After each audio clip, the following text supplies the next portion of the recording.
So this is a profound finding right here. The word suggestion, which we just solved, equals the word satisfaction. They both have the famous +1 S at the beginning, followed by the gold train of threes, which is the famous 117, which is gorgeous artistic effects for the number 3. So let us document said finding. So a suggestion, both words are the exact same. They equal the exact same thing, okay? This 136, okay?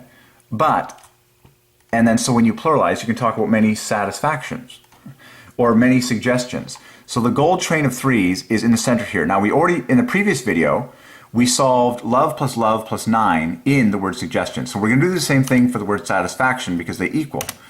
Well, we can do basically the exact same thing because we got very similar letters here. So what we can do is we're going to pull the I out. He's the 3 times 3. And then look at this. We got the word act in there, 24, you know, and then this is 30. And then you can, there's so many 3's in this, you know, just boom, 21, 33. I'm going to do the same thing that we did with suggestion as much as possible. I'm going to get, yes, look at this. Oh, this is so divine. This is so obvious. Look at the parallelism. Look at this. The AT in satisfaction equals 21, the U in suggestion. And that's very obvious because A plus T is 1 plus 20 is 21. And U equals 21. So that's obvious what God is up to there. And what we did in suggestion is we then put that 21 together with 33 to make our first 54, which equals love. So what we did is we grabbed this guy. I'm trying to type with, like, you know, one hand while holding a video camera, as you can tell.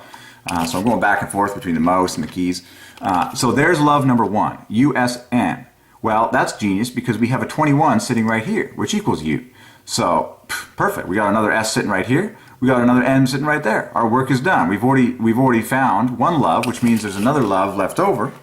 And this is just one way you can do it. But there are multiple ways of finding love in all these things. So then you get the word fact in there. Boom. This is very glorious. I really like this because then you get the word fact on a single team together with an I and an O. If we wanted, we could grab this entire team right here, factio. That's a new word we come up with. That equals love in 6 letters all together. So do you see how we found love in satisfaction? And we found love in the word suggestion. They equal the same thing. They equal love plus 3 times 3. And remember, love divides by 9. So that's the whole point of this famous number 117 is that it divides by 9, okay? You get 2 loves, 108, 54 plus 54, both of which divide by 9. Then you're left over with an I, which is 9. So it's maximum. It's like the over and above. Like God says, your cup shall runneth over. Like, there's more. Like, it's just when you thought one love was enough, no, here's another love. And then as if you thought that was enough, here's another 9, 3 times 3 on top for the number 3. So that's what God has ordained in the word satisfaction. It's the exact same thing as the word suggestion. Wow. That took us less than half a minute, you know, and it's been done. It's now been solved in world history.